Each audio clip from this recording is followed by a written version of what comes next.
징역 5년의 원심을 깨고 징역 2년 6월에 집행유예 4년 선고를 받았는데요. 유전무죄, 무전유죄 비판이 나오는 가운데 특검은 즉각 반발했습니다. 오늘 두 분의 전문가 모시고 이번 재판의 문제점을 하나하나 짚어보겠습니다. 수도권 내리사선 안민석 더불어민주당 의원님 나오셨습니다. 어서 오십시오. 네, 반갑습니다. 네, 제가 이 스튜디오에서는 의원 처음 봬요. 우정 출연 나왔습니다. 이슈파이터 띄우려고. 제가 워낙 평소에 좋아해서 네. 사실은 좀 더 일찍 나왔어야 되는데 그러니까요. 너무 늦게 나오신 거 아닙니까? 또 최순실 독일 돈 찾으러 또 최근에도 갔다 그러니까요. 오고 예. 그래서 좀 네. 늦었습니다. 네. 죄송합니다. 네, 잘못했습니다. 네. 왜 그러세요? 그 시청자 여러분들께서 오해하실 것 같아요. 수도권 내리사선인데. 제가 꼼짝 못하잖아요. 왜 그러세요? 네. 수도권 내리사선과 같은 자리에 앉으신 이정열 전 부장판사님 모셨습니다. 어서 오십시오. 안녕하십니까. 네. 아침에 얘기를 다 못하셨다고요. 뉴스공장에 출연했는데 다 얘기를 못해가지고 이슈파이터에 꼭 나와야 되겠다. 다라기보다는 전혀 못했습니다. 그래서 딴 얘기만 했죠. 예. 네. 그래서 오늘 뉴스공장 애청자 여러분들께서 상당히 좀, 예. 좀 괜찮습니다. 협의를 하지 않으셨을까. 요 시간대에 제가 하는 뉴스공장 거기를 한 그러니까요. 1년 6개월 정도 고정 출연하고요. 네.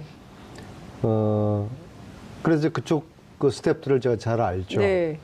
근데 오늘 이슈파이트 스태프들하고 좀 전에 이야기 나다 보니까 네. 사람들의 결이 네. 이슈파이트가 훨씬 좋아요. 스태프들이 그렇죠. 훨씬 더 수준도 높고 교양미도 넘치고. 의원님 내일 아침에 뉴스공장 나가시잖아요. 내일 아침에 뉴스공장 나가서는 내일 아침에 뉴스공장 나가서는 이슈파이트 가봤더니 네. 뉴스공장이 네. 훨씬 더 품격 있고 네. 사람들 질들이 좋더라 그렇게 또 이야기하면은 네. 또 그렇게 이제 다 빠져나가는 또 이게 너무 그때그때 다른 거 아닙니까? 네네. 이게 좀 그 원칙을 고수하면서 판단을 좀 지켜가시죠. 아무튼, 이슈파이터가 더 나은 걸로. 예. 아무튼 오늘 이 순간은 제가 그렇게 이야기하겠습니다. 알겠습니다. 시청자 여러분, 자 오랜만에 안민석 의원님 이슈파이터 아니죠 처음 출연해 주셨는데요. 문자로 응원 메시지 많이 보내주시고요. 그리고 TBS 앱으로도 다양한 질문 보내주시면 좋겠습니다. 웃을 때가 아닙니다. 이재용 부회장의 판결 결과에 대해서 많은 국민들께서 어떻게 이럴 수가 있냐. 정말 재벌은 무풍지대구나. 그냥 아니요, 풀어주는구나. 웃을 때죠. 웃을 지나가는 개도 웃고 지나가는 소도 웃고 네. 얼마나 웃고 있겠습니까? 비웃는 겁니까? 뭐 개나 소나 돼지도 웃고 있겠죠. 대한민국의 공정과 정의가 완전히 무너진 판결 아닙니까? 네, 대한민국의 공정과 정의가 완전히 무너진 판결이다. 그래서 이정열 판사님께서는 쓰레기 같은 판결이다 이렇게 말씀하신 건가요? 쓰레기 같다기보다 쓰레기죠, 그냥. 쓰레기다. 네. 참 의원님께서도 말씀하셨지만 네. 이게 분노나 화가 치밀다가 네. 어느 임계점을 넘어서면 네. 그냥 웃음밖에 안 나오고 허탈해지지 않습니까? 네. 그런 상황이 돼버린 거죠. 기업하는 사람이 네. 대가 없이 돈을 줬다? 이게 지나가는 개도 웃고 소가 웃을 노릇이죠. 지나가는 사람이 대가 없이 그냥 뇌물을 줬다. 기업하는 사람이. 기업하는 사람이 이게 있을 수 있는 거냐. 그 문제의식에서 오늘 인터뷰를 좀 시작을 해보겠습니다. 어제 이재용 부회장의 집으로 기자들이 많이 취재를 갔어요. 그러니까 깜깜했는데 뭐 화분, 뭐 무슨 케이크 같은 거, 막 선물이 집으로 엄청 들어가더라고요. 그러니까 축하한다는 메시지가 계속 전달이 되고 있는 거고 실제 정치권에서도 또 보수 언론도 뭐 당연한 것으로 이렇게 해석들을 하고 있어요. 그건 어떻게 보세요? 그 사이에 저는 저희 정치인들 중에서 여야 상관없이 네. 삼성하고 소위 말해서 때가 묻어 있는 엮여 있는 그런 정치인들이 저는 뭐 상당히 많을 거라고 봅니다. 왜냐하면 기본적으로 삼성이라는 조직은 네. 권력을 관리를 해왔거든요. 그것은 어제 오늘이 아니라 굉장히 오래되었습니다. 네.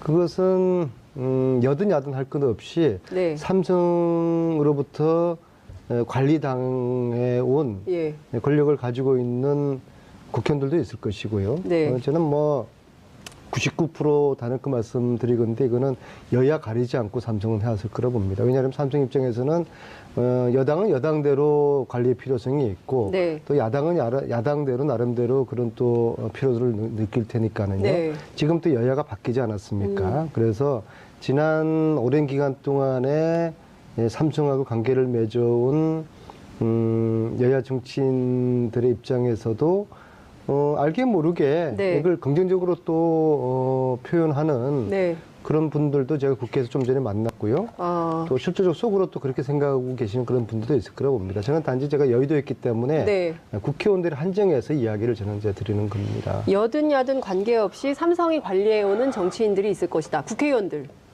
있을 것이다가 아니죠. 있다. 있죠. 그리고 그것은 사람을 봐가면서 가려가면서 관리하죠. 가령 저 같은 국회의원한테는 제가 사선하면서 네.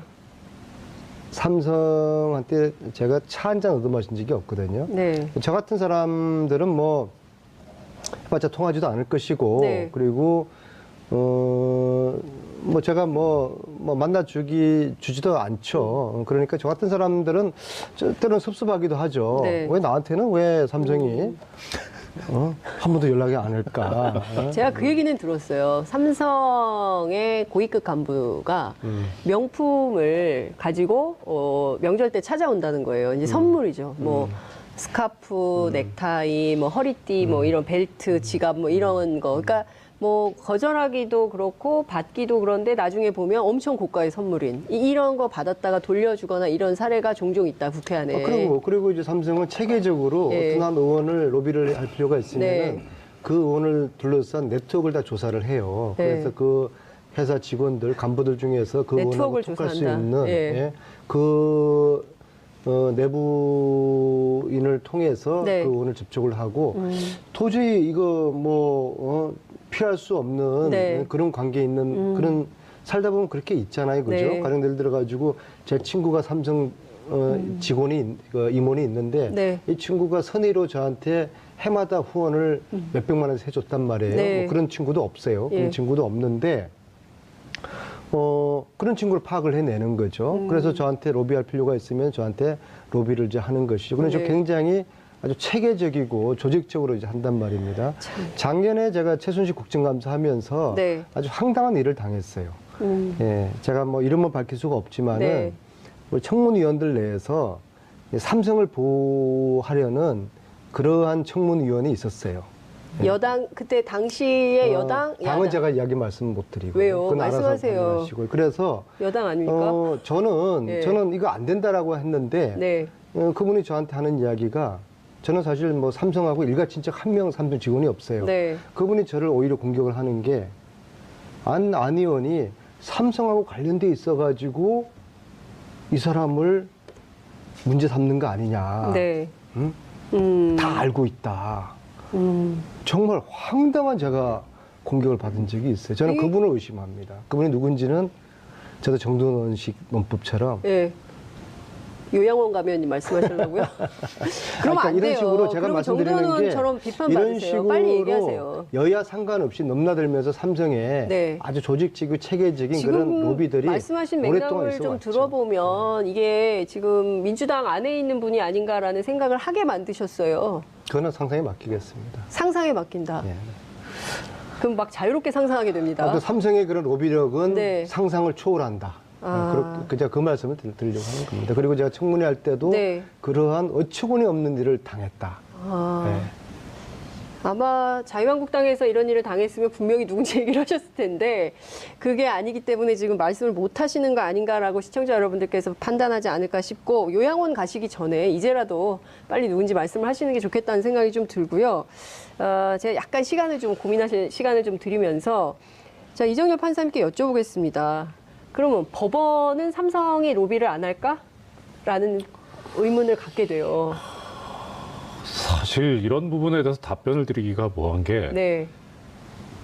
제가 경험이 있으면 네. 그러면은 그런 게 있습니다라고 네. 말씀드릴 텐데 저도 경험이 없고 주위에서 그런 아무도 얘기를 로비를 안 해.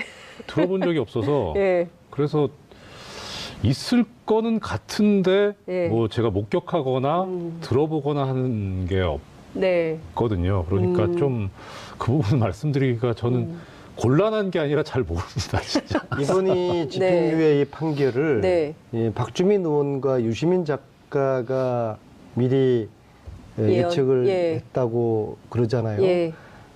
저는 사실 이미 1년 전에 네. 작년 3월에 이런 사태를 우려를 했고 네. 이러한 사태에 대한 그 가능성을 네. 제가 그 예견을 했었더랬어요. 네. 정확하게 3월 20일인데요. 네. 3월 20일 제가 뉴스공장도 여기 같은 교통방송이니까 이야기도 네. 됐죠. 예. 3월 20일 날 3월 20일이 목요일 아침입니다. 네. 뉴스공장에 와서 제가 이렇게 이야기를 합니다. 이재용의 재판을 맡고 있는 주심 판사가 그 판사에 대해서 알아봤더니 네. 최순실 후견인의 사위이다. 사위더라. 네. 제가 이걸 어떻게 알았냐면요. 독일 가가지고 네. 최순실을 80년대 도와준 사람을 쭉 추적을 해봤더니 네. 윤모라는 전 그 제독 한인 회장이 있어요. 예. 그런 나이가 70이 됐는데요. 예. 그분을 몇 차례 만나면서 그분이 독일 온 최순실을 만나게 된 게 한국에 있는 임모 교수가 도와주라고 해서 네. 도와주게 됐다는 거예요. 예. 그래서 제가 한국 돌아와서 이게 작년 3월 10일경의 이야기입니다. 그 주 예. 이야기인데요. 예. 한국 돌아와서 임모 교수가 누군지를 쭉 추적을 했더니 사위가 이재용 재판을 맡고 있더라고요. 그래서 이영훈 부장판사죠? 뭐 제가 뭐 이러면 그러는 좀 그럽니다만은 네. 그래서 제가 이 3월 20일 날 뉴스공장 이야기할 때까지 며칠을 제가 고민하고 망설였어요. 왜냐하면은 한 정치인으로서 이재용을 지키려는 이런 업무가 있었다 그러면은 네. 이 업무를 분쇄하는 네. 한 정치인의 시도가 네. 삼성과 싸우는 게 이게 얼마나 무모하고 위험한 일인가에 대한 두려움이 있어서 며칠 동안 고민 끝에 그런데 이 진실은 알려야 되겠다. 왜냐하면은 이재용이가 만약에 이게 뇌물건이 무죄가 되면은 네. 박근혜도 무죄가 되는 거고 최순실도 이게 무죄가 되는 거거든요. 네. 그래서 이거는 어마어마한 그 일이고 국정농단 재판 핵심이거든요. 이 핵심의 판사가 네. 최순실 후견인의 사위다. 네. 이게 과연 우연의 일치겠는가. 그래서 제가 고심 끝에 네. 용기를 내서 3월 20일 날 목요일 아침에 뉴스공장에서 이 이야기를 합니다. 네. 하니까 저는 판사를 교체하라는 주장도 안 했어요. 이 재판이 공정한 재판이 될지가 염려된다. 그렇게 취지로 이야기를 했는데 네. 그날 오후에 바뀌죠. 법원에서 예. 이러한 논평을 냅니다. 네. 그 사람이 그 이제 장인이 네. 정수장학회 이사한 것까지는 맞는데 예. 최순실하고는 상관없다. 저는 정수장학회 이사했다는 거는 몰랐어요. 몰랐다는 거죠. 그런 근데 법원이 공개한 거라는 거죠. 그런 논평을 내고 예. 다음 날 저는 교체하라는 주장을 한 적이 없는데 다음 날 판사가 교체가 됩니다. 하루 만에. 네. 예. 이게 한 야당 의원이 제기한 문제가 예. 하루 만에 판사를 바꾸는 이게 해방 이후의 판사는 이런 일이 있었을까요? 있어요. 이런 일이 있습니까, 판사님? 뭐 사실 많이는 있습니다. 많이 있어요? 예, 많이. 그러니까 많이? 물론 이제 아니 그러니까 문제 이해관계가 충돌될 때 바꾼다는 당연히 거잖아요. 바꾸죠. 그러면 예. 그 지금 그 뉴스공장에서 말씀하셨던 이 이영훈 부장판사가 그것은 맞다는 거 아니에요? 그러면 최순실 근데 이제 후견인의 사위가 문제는 맞다는 거 아니에요? 야당 의원이 주장한 게 하루 만에 그러니까요. 받아들여가지고 그런 경우는 저는 못 봤는데. 드물죠. 예. 근데 이제 더 제가 무서웠던 것은 놀라웠던 의원님 말씀 것은 죄송한데 예. 사실 의원님께서 큰 일을 하셨던 게 예. 의원님께서 문제 제기를 안 하셨으면 몰랐을 겁니다. 그렇죠. 그게 그러니까 큰 저도 거였죠. 예. 이 진실을 저만 말 안 했으면 이거 묻어가는 거고 그분이 계속 1심 판결을 내렸을 거라고 저는 네. 보거든요. 그래서 저도 고민 끝에 이야기를 했고 판사가 바뀌었는데 네. 정말 제가 이해가 안 되고 야 이게 삼성의 힘이구나 느꼈던 게 이 엄청난 일에 대한 보도가 한 건도 안 나옵니다. 왜 그 판사가 처음에 됐는지 예. 그다음에 안민석 의원의 주장으로 하루 만에 왜 다른 판사로 바뀌었는지에 대한 기자들이 언론사에서 궁금할 거 아니에요. 네. 그럼 취재가 들어가야 되고 네. 보도가 됐을 텐데 여기에 대해서 단 한 건, 어. 단 한 건의 보도가 없어요. 아니 그런 보도는 있어요. 하루 만에 이영훈 부장판사에서 지금 문제가 되고 있는 정영식 부장판사로 바뀌었다. 그렇죠. 그 이런 보도는 팩트는 나와요. 했죠. 네, 그 팩트는 보도가 나왔어요. 보도가 됐는데 네.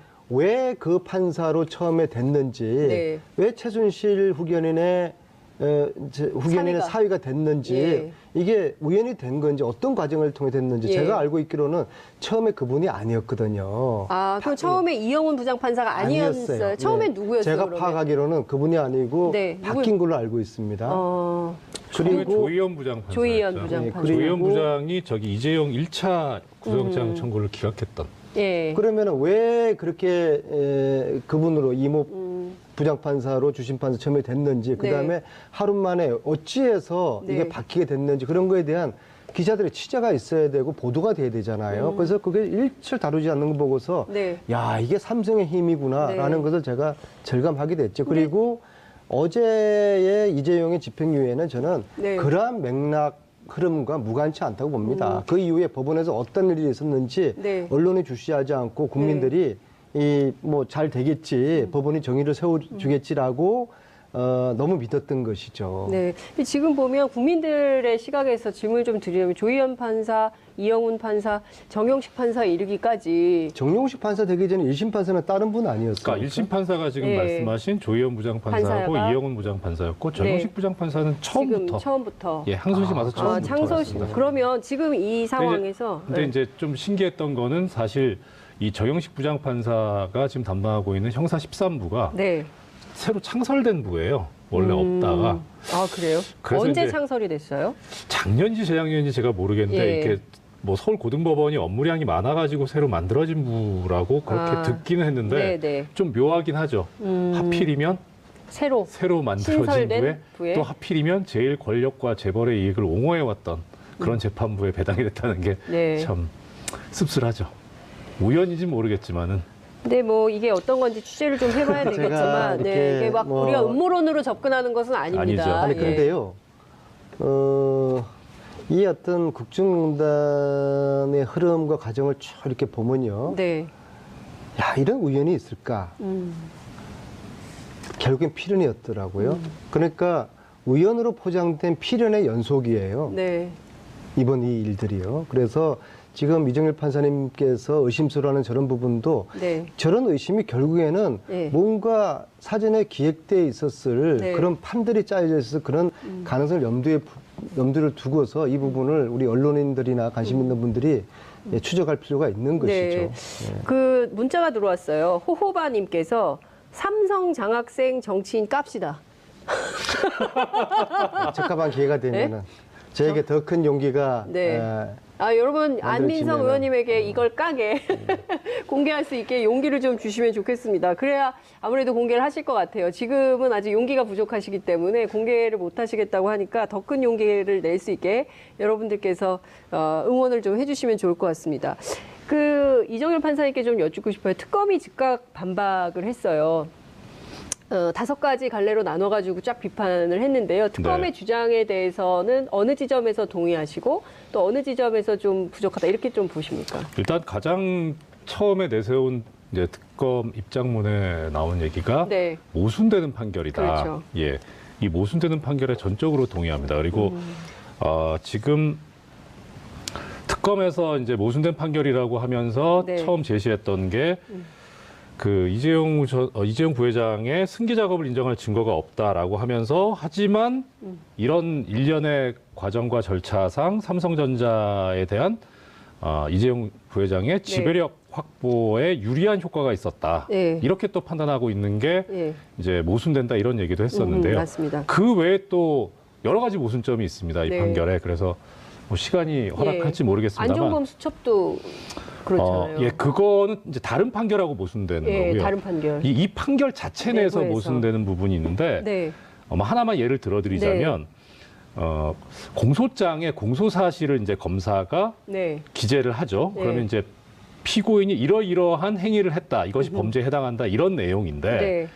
그런 내용을 쓸 때에는 범행이 있었던 때, 일시, 예, 예. 장소, 예. 내용 뭐 이런 거를 좀 구체적으로 적어야 됩니다. 그래야 피고인 입장에서 나는 그런 행위를 하지 않았다라고 하는 방어를 할 수 있으니까요. 네. 뭐 예를 들어 일시가 다르다면 알리바이 주장도 할 수 있고요. 네. 만약에 이런 게 불투명하고 소위 말해서 두리뭉실하면 네. 그러면 공소 제기가 위법하기 때문에 무효가 되고 네. 공소기각 사유가 됩니다. 아예 그냥. 아예. 예. 네. 근데 지금 변호인 측에서 그러니까 이재용 부회장 측에서 이 주장을 했었어요. 계속. 이 지금 뇌물 공여 부분 관련해서 네. 너무 모호하다라는 네. 주장을 했습니다. 네. 이 부분을 받아들이지 않아요. 예. 이 항소심 재판부에서도. 예. 왜 그 이유가 뭐냐면 네.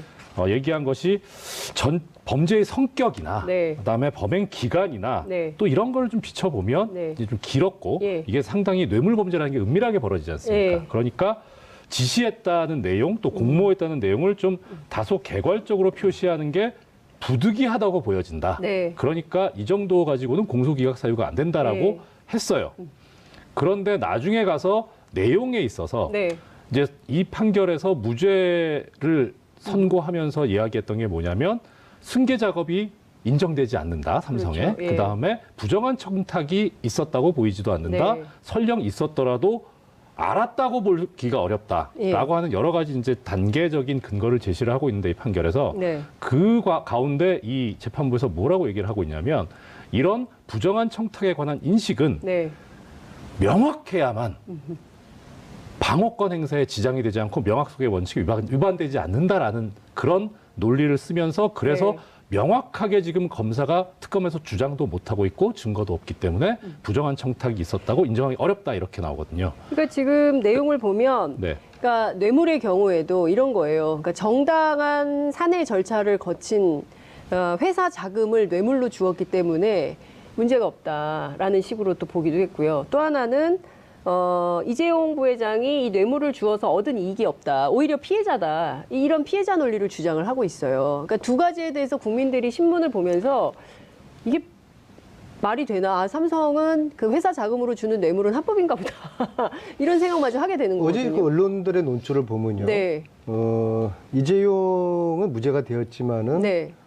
박근혜 쪽의 뇌물 이익 부분은 더 강화. 엄중히 다뤄질 예, 것이라고 예. 했는데 저는 좀 거기에 대해서 좀 다른 생각을 좀 했어요. 예. 뇌물이라는 것이 예. 준 사람이 무죄면은 받는 사람도 무죄가 되는 거 아니겠습니까? 그렇죠. 그러니까요. 일반적으로 그렇죠. 예. 근데 왜 언론에서는 그렇게 거의 한 목소리로 그렇게 해석을 하죠? 두 가지로 저는 우리 민심을 좀 생각하는데 네. 다독거리는 건가요? 그게 저는 1번인 것 같고요. 아. 그러니까 다독거린다고 의원님께서 점잖게 말씀하셨는데 네. 뭐 삼성을 네. 쉴드치기 위한, 옹호하기 위한 그런 게 아닌가 삼성을 싶고 실드치기 위한 거다. 나는 정말 백보, 만보, 천보를 양보해서 예. 좋게 해석한다면 예. 그러니까 뇌물죄에 있어서 공직자가 실제로는 이 뇌물을 받겠다는 의사로 협박을 한 경우에 네. 공갈죄와 뇌물죄가 동시에 성립한다고 보는 게 일반적인 통설의 입장이거든요. 그럼 이렇게 되면 역으로 뇌물을 주는 쪽에서는 공갈의 피해자가 되기 때문에 아. 그때는 이제 뇌물 공여는 성립이 안 되는 거죠. 그래서 이쪽에선 받는 쪽에선 뇌물이 되더라도 네. 주는 쪽에선 뇌물 공여가 안 되는 수가 있기는 합니다. 그러니까 이게 근데 이게 이 건이 그 건에 해당되나요? 그렇게 지금 본 듯해요. 해석을 그 전제는 굉장히 어렵게 말씀하셨어요. 기업인이 돈을 선의로 줄 수도 있다. 아무런 대가 없이 줄 수도 있다. 이제 그런 게 전제를 지금 하는 거 아니에요? 그죠? 그러니까 뺏겼다는 거죠. 공갈의 피해자라는 거죠. 공갈의 피해자. 그러니까 네. 박근혜 전 대통령이 공갈을 쳐서 네, 이재용 부회장, 그러니까 삼성의 돈을 뺏은 거다. 예, 뜯었다. 뜯었다. 그러니까 뜯긴 이재용 부회장은 피해자고. 예, 그렇죠. 이 논리를 변호인도 주장을 했었고 그게 예. 그런 식으로 지금 논리 구성이 돼 있기는 해요. 그러니까 삼성이 아무런 대가가 바라지 않았다는 걸 지금 전제로 하는 거 아니겠어요? 근데 그렇죠. 그렇게 하기에는 이 삼성물산과 제일모직 인수 합병 과정에서 생긴 여러 가지 문제점으로 문영표 보건복지부 장관 구속됐죠. 그리고 국민연금 기금운용본부 본부장이었던 홍한선 본부장 구속됐죠. 징역 2년 6월씩 받았잖아요. 근데 그 과정에서 받은 피해자들은 다 징역 살고 있는데. 그 사람들도 이제 다 풀어줘야 되는 거죠. 다 그런 겁니까? 판사님 어떻게 보세요? 다 풀어줘야 돼요?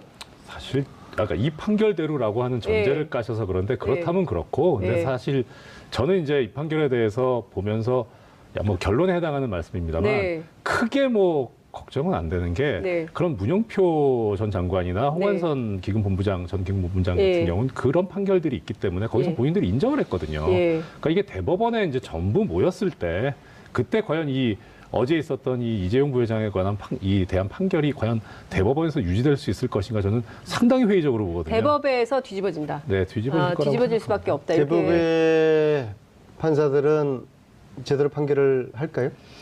일단 현재는 난망인데요. 네. 지금 이재용 부회장 같은 경우에 집행유예로 석방된 거에 대해서 우리가 상당히 분개는 하고 있습니다만 어떻게 보면은 잘 됐다 싶은 게 구속 상태에 있을 때에는 이 판결 선고 기간에 제한이 있어요. 네. 그런데 불구속 상태에서는 그런 제한이 없거든요. 그러니까 좀 묵혀놨다가 네. 대법관들 이제 좀 있으면 다 상당 부분 임기 종료로 교체되잖아요. 예. 좀 제대로 생각할 수 있는 대법관들로 많이 교체가 됐을 때 그때 가서 이 판결을 선고해도 저는 늦지 않다고 근데 생각해요. 지금 당장 국민적인 법 감정에 비유한다면 물론 이제 대법에 가서 뒤집어질 가능성이 높다 하더라도 지금 이 판결에 대해서 국민들이 공분하는 가장 큰 이유는 뭐 이런 거예요. 승마 지원에 사용된 돈은 형식적인 아마 사회공헌 활동의 일환으로서 볼 수 있다. 사회공헌 말 사건 제일 처음 제보를 받아서 사회에 알린 최초의 국회의원이 바로 안민석 의원님이신데 사회공헌이라고 그랬거든요. 정형식 판사님께서 형식적으로 좀 말씀을 해주세요. 형식적으로. 네? 사회공헌이라고 판사님 판결을 하셨으니까 네. 그 판결은 존중하되 예. 국민들 중에서 믿는 사람, 그걸 수용하는 사람이 누가 있겠습니까? 그래서 저는 뭐 법률 전문가는 아니지만은 네. 이 판사의 판결은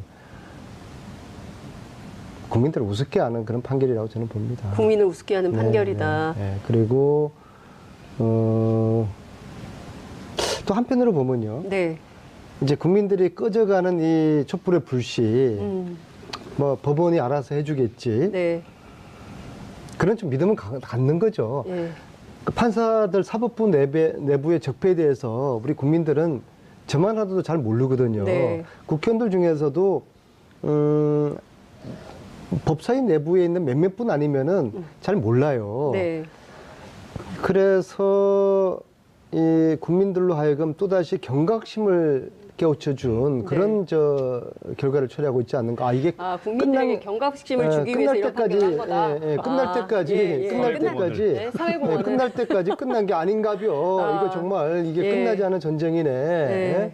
다시 한번 정신 바짝 차리고 국민들이 눈을 부릅뜨고 봐야 되겠네. 국민들이 또 한번 촛불을 그런 켜야겠다. 이제 경각심을 좀 국민들은 모두 야 정말 이거 촛불 들고 다시 한번 나가야 되는 거 아니야? 네. 그런 다 심정일 거예요. 네. 근데 이제 날씨가 너무 추우니까 아무튼 국민들 가슴에 또다시 분노의 촛불이 타오르고 있는 그런 결과를 초래한 판결이라고 봅니다. 그러니까 저는 다른 거 다 떠나서 재산 국외 도피 혐의도 무죄의 판결을 내렸거든요. 그리고 그 내부 품위 과정을 거쳐서 지출한 비자금으로 준 뇌물만 아니면 괜찮다는 식의 판결이다. 이제 이런 비평이 나오고 있기도 하고요. 이 정치 권력하고 뒷거래를 한 문어발식 사업 확장에 해당하는 전형적인 정경유착도 대상이 아니다. 그래서 어떤 언론은 그 정경유착에서 벗어났다, 이재용이 해방됐다, 뭐 이런 식의 보도를 하기도 했는데, 그러니까 이런 조선일보. 네. 어디요? 조선일보. 조선일보인가요? 네. 어쨌든 이런 식의 보도를 하고 있는 것에 대해서도 짚어봐야 될 것 같습니다. 그러니까 그 언론사들은 즐겁지 않을까요? 이제 이재용 즐겁다고요? 부회장이 나와서 네. 광고 집행이 될 거 아닙니까? 얼마나 즐겁겠어요? 광고 집행이 되면 월급이 오릅니까? 그건 모르겠는데 모르겠죠. 하여튼 경영난이 풀리겠죠. 이 사건에서 제가 네. 따로 하나 말씀드리고 싶은 부분이 네. 일단 이것은 지금 현재 항소심 판결문이 나온 상태는 아닙니다. 그래서 판결문을 좀 보고 말씀드리면 더 나을 것은 같은데 네. 결론을 놓고 봤을 때 네. 지금 이 사건에서 형이 확 줄어든 이유 중에 하나가 네. 그 아까 의원님 이제 예전부터 제기하셨던 승마 관련해서 네. 말의 소유권이 누구한테 있느냐 이게 또 그렇죠. 하나의 쟁점이었거든요. 쟁점이었죠. 예. 말의 소유권이 최순실 정유라에게 있다면 네. 이건 뇌물이 되는 건데 네. 그런데 지금 이번 재판부에서 뭐라고 봤냐면 네. 말의 소유권은 넘어가진 않았다. 네. 그러니까 무상으로 사용한 사용이익 이게 뇌물에 해당한다라고 봤거든요. 무상으로. 그러니까 그 말은 삼성 거라는 거예요? 그렇죠. 네. 그러니까 지금 여기서 이제 그러면은 과연 정말 이 소유권이 어디에 넘어갔느냐라고 네. 누구한테 있느냐 관련해서 1심 판결에 보면 상당히 좀 재미있는 부분이 하나 있습니다. 예. 뭐가 있었냐면 네. 1심 재판 과정에서 예. 그러니까 작년 5월 24일 날 삼성 측에서 문서를 하나 제출합니다. 법원에. 뭐냐면은 매매 계약이 해제됐다는 해제 합의서인데 네. 이게 뭔 내용이냐면 삼성하고 마주 사이에 네. 매매 계약을 깬다는 거예요. 아, 그러니까 이게 무슨 뜻이냐면 뭐예요? 삼성 입장에서는 자 우리가 네. 소유권자니까 이 계약을 깰 수 있는 거 아니냐. 아하. 만약에 최순실 정유라한테 소유권이 넘어갔다면 네. 그러면 계약을 깨는 권한도 그쪽에 있기 때문에 네. 그러니까 우리가 지금 이 합의서를 낸다는 것 자체가 네. 저쪽 말을 사고 팔고 했던 거기서도 네. 삼성 쪽을 소유자로 생각하고 있는 거다. 그러니 뇌물이 아니다라는 주장을 합니다.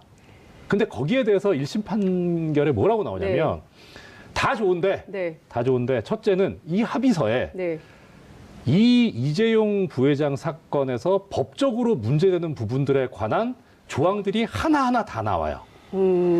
그리고 이게 이제 당연히 재판 과정에서 작성된 문서잖아요. 네, 네. 그러니까 어떻게 예.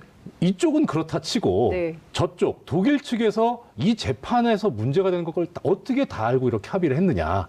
이건 못 믿겠다. 그러니까 삼성이 왜 최순실 씨와 정유라 씨한테 무상으로 말을 쓰게 해줍니까? 아, 그러니까 그게 이제 말이 됩니까? 제가 지금 뭐 어떤 그런 네. 사실관계적인 얘기도 있지만 네. 일단 뭐 저는 이제 어떤 법적인 뭐 네. 증거 관련해서 말씀드리고 있는 네. 건데요. 이래서 여기서 문제가 됐던 게 결국은 삼성이 네. 삼성 측에서 네. 존재하지 않는 사실을 증명하기 위해서 증거를 착취를 한 거예요. 아. 만들어낸 거예요. 근데 이게 지금 항소심 판결대로 소유권이 정유라 최순실에게 있지 않다면 네. 그럼 이 합의서는 어떻게 해석을 할 것이냐. 아. 이게 그럼 정당한 합의서라고 본 거냐. 네. 라는 의문이 좀 있거든요. 그래서 그렇구나. 전 사실 판결문이 아직 나오기 전인데 네. 도대체 이 정영식 부장판사 재판부에서는 이 합의서를 뭐라고 봤을까? 아. 전화해서 아주 물어봐야 궁금합니다. 될 것 같아요. 그리고 예. 최순실 정유라 네. 독일에 말 지원 과정에서 네. 독일에 살고 있는데 지금 네. 그분이 핵심 키맨이 있어요. 아. 삼성 출신인데요. 정유라 말 관련해서 핵심 예, 저는 키맨이 지금 이 삼성 전체를 다 독일에 기획했다고 있다. 예. 제가 보는 핵심 키맨이 있어요. 독일에. 네, 삼성 출신이고 지금도 독일 프랑크푸르트 살고 있는데요. 예. 제가 이분 때문에 예. 피하는 자가 범인이다라는 그런 제가 말을 만들었는데요. 집 앞까지 찾아갔어요. 뭐 이런 좀 독일에서. 네. 그런 좀 의혹을 네. 좀 설명을 좀 해달라. 나타나지가 않아요. 도망 다녀요. 계속 의원님을 도망 다닌다는 그럼요. 거예요. 지난번에 독일 가셨어도 못 만났고요. 이번에도 제가 최근에 또 다녀왔는데 네. 6번을 이제 다녀왔거든요. 예. 갈 때마다 여러 루트를 통해 가지고 심지어 네. 뭐 총영사관 통해 가지고 네. 또 시도를 해봤고 예. 또 삼성 쪽 관계자도 통해 가지고 내가 당신을 의심하는 게 아니다. 몇 가지 내가 좀 설명을 듣고 싶은 부분이 있으니까는 네. 좀 만나달라. 네. 6번 계속 피해 다닙니다. 아. 피하는 자 범인이다. 예. 이 키맨에게 저는 묻고 싶어요. 예. 과연 이게 은닉재산 이 부분이 무죄인지 맞는지 네. 물으면서 제가 가지고 있는 몇 가지 처음부터 끝까지 저는 그분이 다 기획했다고 보는 거니까 네. 그분이 검찰이 좀 모셔서 그분은 소환 검찰 조사 조사도 피해갔죠. 피해갔어요. 그분은 전혀 지금 드러나 있지 않는 분이에요. 아, 예, 키맨이? 또, 예, 키맨이에요. 그리고 최순실 독일 은닉재산도 저는 그분이 관련돼 있다고 보는데요. 아. 피하니까 제가 범인으로 의심을 하는 것이죠. 의원님 이 말씀은 처음 하시는 것 같아요. 이렇게 그렇지 삼성 않습니다. 관련해서 아니 지금 이 사람이 키맨이고 아직도 드러나지 않고 제 6번째 책에 만나자. 그분에 대한 이야기도 써 있습니다. 아 그래요? 네. 알겠습니다. 책 좀 읽으시죠. 안 읽었어요. 책 제목도 좀 말씀해 주세요. 책 제목이 뭐예요? 끝나지 않은 전쟁. 네. 아, 불후의 명작. 최순실 불후의 꼭 읽겠습니다. 불후의 명작. 지난번에 영화 보러 참, 웃을 가셨다가 일이 그 얘기를 하셨어요. 최순실 웃을 씨의 일이 동생 아닌데. 최순천에게 1,200억 원의 돈이 있다. 이 돈의 정체를 이제 밝혀야 된다 이런 말씀을 하셨어요. 이거 추적이 좀 되고 있으신가요? 이 돈이 어디서 나왔을까요? 그걸 이제 수사를 해야 되는데요. 네. 이제 박근혜 대통령 이제 당선 이후에 네. 이제 최순실 여동생이 하고 있는 회사로 네덜란드에서 1,200억이 들어옵니다. 1,200억이. 1,200억 원. 예. 시점이 좀 상당히 의심스럽죠. 그래서 저는 첫째, 이 네덜란드에 이 돈을 보냈다는 이 회사가 페이퍼 컴퍼니가 아닐까 그 의심을 했는데요. 네. 이번에 그것이 페이퍼 컴퍼니라는 걸 이제 확인을 했습니다. 자본금이 네. 딱 얼마예요? 125원. 125원? 네. 억이 아니라요. 그 회사를 만들어 놓고서. 네. 근데 그 회사를 설립한 날짜가 12년 12월 19일입니다. 무슨 날이죠? 대통령 선거가 있는 당선된 네. 날이네요. 그날 페이퍼 컴퍼니를 만들어서 그 예. 회사를 통해 가지고 예. 보름 후에 돈을 쏩니다. 1,200억 원을. 네. 예. 1,200억은 두 차례 들어오죠. 예. 첫 번째는 13년 1월달에 들어오고요. 예. 자, 그러면 아니 1,200억 원을 두 번으로 나눠서 얼마씩 가는 건가요? 13, 14년도에 네. 그 금액은 제가 정확하게 모르겠어요. 예. 어쨌든 두 그러나 차례에 걸쳐서 두 차례 1,200억 원이 확실하고요. 갔다. 네. 그러면 과연 12월 19일 날 그 회사를 설립한 게 네. 이게 우연히 일치일까? 그리고 125원 네. 달러도 아니고요. 125원. 125원을 네. 누가 왜 보냈을까? 예. 자본금으로. 네. 이걸 이제 수사를 해야 되는 것이죠. 근데 이 수사의 난점은 결국에는 그 돈들이 누구 돈인가를 찾아야 되는데요. 이미 소위 말하는 금은머리 외국인이라는 외국인들로 차명으로 이렇게 돌려져 있을 겁니다. 네. 이걸 수사하기 위해서는 네덜란드나 네. 그 돈은 저는 홍콩과 미국에서 들어왔을 거라고 보는데요. 홍콩과 미국. 홍콩과 미국에서 돈이 들어와서 네덜란드의 예. 페이퍼컴을 통해서 예. 한국으로 들어왔을 거라고 제가 지금 퍼즐을 맞췄는데요. 네. 그러면은 홍콩은 그 돈이 누구 것이며 네. 미국은 그 돈이 누구 것인지 이거는 자, 검찰이 현재의 공권력하고 우리 네. 검찰이 수사를 해야 되는 수사 문제죠. 공조를 해서 이거를 확인을 좀 해야 되겠다. 이거 지금 적폐청산이 뭐 피로도 얘기하지만 아직도 궁금증은 은닉재산 하나도 안 나왔죠. 은닉재산 은닉재산 하나도 안 나왔고 그리고 지금 궁금증은 계속 커지는데 이것을 덮을 이유는 없다. 덮으려고 하면 감추려는 자가 범인이다. 이 말씀 주셨습니다. 어찌됐든 이 네덜란드 페이퍼 컴퍼니와 관련해서는 검찰에 수사 의뢰는 하셨어요? 지금 우리 쪽에서 네. 네. 이번 주부터 네. 이 관련 그 네. 수사팀이 알겠습니다. 대금에서 새로 생겼어요. 네.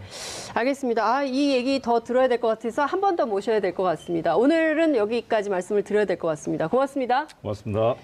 제가 이 3월 20일 날 뉴스공장 이야기할 때까지 며칠을 제가 고민하고 망설였어요. 왜냐하면은 한 정치인으로서 이재용을 지키려는 이런 업무가 있었다 그러면은 네. 이 업무를 분쇄하는 네. 한 정치인의 시도가 네. 삼성과 싸우는 게 이게 얼마나 무모하고 위험한 일인가에 대한 두려움이 있어서 며칠 동안 고민 끝에 그런데 이 진실은 알려야 되겠다. 왜냐하면은 이재용이가 만약에 이게 뇌물건이 무죄가 되면은 네. 박근혜도 무죄가 되는 거고 최순실도 이게 무죄가 되는 네. 거거든요. 그래서 이거는 어마어마한 그 일이고 국정농단 재판의 핵심이거든요. 이 핵심의 판사가 네. 최순실 후견인의 사위다. 네. 이게 과연 우연의 일치겠는가. 그래서 제가 고심 끝에 네. 용기를 내서 3월 20일 날 목요일 아침에 뉴스공장에서 이 이야기를 합니다. 네. 하니까 저는 판사를 교체하라는 주장도 안 했어요. 이 재판이 공정한 재판이 될지가 염려된다. 그렇게 취지로 이야기를 했는데 네. 그날 오후에 바뀌죠. 법원에서 예. 법원에서 예. 이러한 논평을 냅니다. 네. 그 사람이 그 이제 장인이 네. 정수장학회 이사한 것까지는 맞는데 예. 최순실하고는 상관없다. 저는 정수장학회 이사했다는 거는 몰랐어요. 몰랐다는 거죠. 그런 논평을 법원이 공개한 거라는 네, 거죠. 그런 논평을 내고 예. 다음 날 저는 교체하라는 주장을 한 적이 없는데 다음 날 판사가 교체가 됩니다. 하루 만에. 네. 예. 이게 한 야당 의원이 제기한 문제가 예. 하루 만에 판사를 바꾸는 이게 해방 이후의 판사는 이런 일이 있었을까요? 있어요. 이런 일이 있습니까, 판사님? 뭐 사실 많이는 있습니다. 많이 있어요? 예, 많이. 그러니까 많이? 물론 이제 그러니까 문제 이해관계가 충돌될 때 바꾼다는 당연히 거잖아요. 바꾸죠. 그러면 예. 지금 그 뉴스공장에서 말씀하셨던 이 이영훈 부장판사가 그것은 맞다는 거 아니에요? 그러면 최순실 후견인의 사위가 맞다는 거 아니에요? 야당 의원이 주장한 게 하루 만에 그러니까 받아들여가지고 그런 경우는 저는 못 봤는데. 드물죠. 예. 근데 이제 더 제가 무서웠던 것은 놀라웠던 의원님 것은 말씀 죄송한데 예. 사실 의원님께서 큰일을 하셨던 게 예. 의원님께서 문제 제기를 안 하셨으면 몰랐을 겁니다. 아 그렇죠. 그게 그러니까 큰 저도 거였죠. 예. 이 진실을 저만 말을 안 했으면 이거 묻어가는 거고 그분이 계속 1심 판결을 내렸을 거라고 저는 네. 보거든요. 그래서 저도 고민 끝에 이야기를 했고 판사가 바뀌었는데 네. 정말 제가 이해가 안 되고 야 이게 삼성의 힘이구나 느꼈던 게 이 엄청난 일에 대한 보도가 한 건도 안 나옵니다.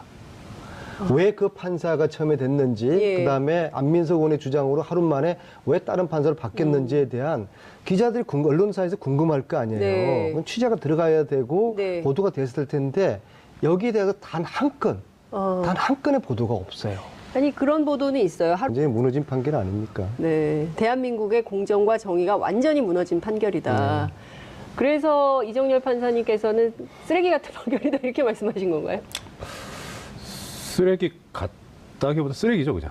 쓰레기다. 네. 참 의원님께서도 말씀하셨지만 네, 이게 분노나 화가 치밀다가 네. 어느 임계점을 넘어서면 네, 그냥 웃음밖에 안 나오고 허탈해지지 않습니까? 네, 그런 상황이 돼버린 거죠. 기업하는 사람이 네. 대가 없이 돈을 줬다? 이게 지나가는 개도 없고 소가 웃을 노릇이죠. 지나가는 사람이 대가 없이 그냥 뇌물을 줬다. 기업하는 사람이. 기업하는 사람이 이게 있을 수 있는 거냐. 그 문제의식에서 오늘 인터뷰를 좀 시작을 해보겠습니다. 어제 이재용 부회장의 집으로 기자들이 많이 취재를 갔어요. 그러니까 깜깜했는데 뭐 화분, 뭐 무슨 케이크 같은 거 막 선물이 집으로 엄청 들어가더라고요. 그러니까 축하한다는 메시지가 계속 전달이 되고 있는 거고 실제 정치권에서도 또 보수 언론도 뭐 당연한 것으로 이렇게 해석들을 하고 있어요. 그건 어떻게 보세요? 그 사이에 저는 저희 정치인들 중에서 여야 상관없이 네. 삼성하고 소위 말해서 때가 묻어 있는 엮여 있는 그런 정치인들이 저는 뭐 상당히 많을 거라고 봅니다. 왜냐하면 기본적으로 삼성이라는 조직은 네. 권력을 관리를 해왔거든요. 그것은 어제 오늘이 아니라 굉장히 오래되었습니다. 네. 그것은 여든 야든 할 것 없이 네. 삼성으로부터 관리당해 온 예. 권력을 가지고 있는 국회의원들도 있을 것이고요. 네. 저는 뭐 99% 단언코 말씀드리건데 이거는 여야 가리지 않고 삼성은 해왔을 거라고 봅니다. 왜냐하면 삼성 입장에서는 여당은 여당대로 관리의 필요성이 있고 네. 또 야당은 야당대로 나름대로 그런 또 필요를 느낄 테니까는요. 네. 지금 또 여야가 바뀌지 않았습니까? 그래서 지난 오랜 기간 동안에 삼성하고 관계를 맺어온 여야 정치인들의 입장에서도 알게 모르게 네. 이걸 긍정적으로 또 표현하는 네. 그런 분들도 제가 국회에서 좀 전에 만났고요. 아. 또 실제적으로 속으로 또 그렇게 생각하고 계시는 그런 분들도 있을 거라고 봅니다. 저는 단지 제가 여의도에 있기 때문에 네. 국회의원들이 한정해서 이야기를 저는 이제 드리는 겁니다. 여든 야든 관계없이 삼성이 관리해오는 정치인들이 있을 것이다. 국회의원들. 있을 것이다가 아니죠. 있다. 있죠. 그리고 그것은 사람을 봐가면서 가려가면서 관리하죠. 가령 저 같은 국회의원한테는 제가 사선하면서 네. 삼성 징역 5년의 원심을 깨고 징역 2년 6월에 집행유예 4년 선고를 받았는데요. 유전무죄, 무전유죄 비판이 나오는 가운데 특검은 즉각 반발했습니다. 오늘 두 분의 전문가 모시고 이번 재판의 문제점을 하나하나 짚어보겠습니다. 수도권 내리사선 안민석 더불어민주당 의원님 나오셨습니다. 어서 오십시오. 네, 반갑습니다. 네, 제가 이 스튜디오에서 의원 처음 봬요. 우정 출연 나왔습니다. 아, 이슈파이터 띄우려고. 제가 워낙 평소에 좋아해서 네. 사실은 좀 더 일찍 나왔어야 되는데 그러니까요. 너무 제가 늦게 나오신 거 아닙니까? 또 최순실 독일 돈 찾으러 또 최근에도 갔다 그러니까요. 오고 예. 그래서 좀 네. 늦었습니다. 네. 죄송합니다. 네, 잘못했습니다. 아니, 왜 그러세요? 그 시청자 여러분들께서 오해하실 것 같아요. 수도권 내리사선인데. 제가 꼼짝 못하잖아요. 아니, 왜 그러세요? 네, 수도권 내리사선과 같은 자리에 앉으신 이정열 전 부장판사님 모셨습니다. 어서 오십시오. 안녕하십니까. 네, 아침에 얘기를 다 못하셨다고요. 뉴스공장에 출연했는데 다 얘기를 못해가지고 이슈파이터에 꼭 나와야 되겠다. 다라기보다는 전혀 못했습니다. 그래서 딴 얘기만 했죠. 예. 네. 그래서 오늘 뉴스공장 애청자 여러분들께서 상당히 좀, 예. 좀 괜찮습니다. 협의를 하지 예. 않으셨을까. 요 시간대에 제가 하는 뉴스공장 거기를 한 그러니까요. 1년 6개월 정도 고정 출연하고요. 네. 그래서 그쪽 그 스태프들을 제가 잘 알죠. 네. 근데 오늘 이슈파이트 스태프들하고 좀 전에 이야기 나도 보니까 네. 사람들의 결이 네. 이슈파이트가 훨씬 좋아요. 스태프들이 그렇죠. 훨씬 더 수준도 높고 아, 교양미도 넘치고 의원님 내일 아침에 뉴스공장 나가시잖아요. 내일 아침 뉴스공장 나가서는 내일 아침에 뉴스공장 나가서는 이슈파이트 가봤더니 네. 뉴스공장이 네. 훨씬 더 품격 있고 네. 사람들 아이. 질들이 좋더라 그렇게 또 이야기하면은 네. 또 그렇게 이제 다 아이. 빠져나가는 또 이게 너무 그때그때 다른 거 아닙니까? 이게 네네. 좀 그 원칙을 고수하면서 판단을 좀 지켜가시죠. 아무튼, 이슈파이터가 더 나은 걸로. 예. 아무튼 오늘 이 순간은 제가 그렇게 이야기하겠습니다. 알겠습니다. 시청자 여러분. 자, 오랜만에 안민석 의원님 이슈파이터 아니죠. 처음 출연해 주셨는데요. 문자로 응원 메시지 많이 보내주시고요. 그리고 TBS 앱으로도 다양한 질문 보내주시면 좋겠습니다. 웃을 때가 아닙니다. 이재용 부회장의 판결 결과에 대해서 많은 국민들께서 어떻게 이럴 수가 있냐. 정말 재벌은 무풍지대구나. 그냥 아니요, 풀어주는구나. 웃을 때죠. 웃을 지나가는 개도 웃고 지나가는 소도 웃고 네. 얼마나 지나가는- 웃고 있겠습니까? 비웃는 겁니까? 뭐 개나 소나 돼지도 웃고 있겠죠. 대한민국의 공정과 정의가 초월한다. 제가 그 말씀을 드리려고 하는 겁니다. 그리고 제가 청문회 할 때도 네. 그러한 어처구니 없는 일을 당했다. 네. 아마 자유한국당에서 이런 일을 당했으면 분명히 누군지 얘기를 하셨을 텐데 그게 아니기 때문에 지금 말씀을 못 하시는 거 아닌가라고 시청자 여러분들께서 판단하지 않을까 싶고 요양원 가시기 전에 이제라도 빨리 누군지 말씀을 하시는 게 좋겠다는 생각이 좀 들고요. 제가 약간 시간을 좀 고민하실 시간을 좀 드리면서 자, 이정열 판사님께 여쭤보겠습니다. 그러면 법원은 삼성이 로비를 안 할까? 라는 의문을 갖게 돼요. 사실 이런 부분에 대해서 답변을 드리기가 뭐한 게 네.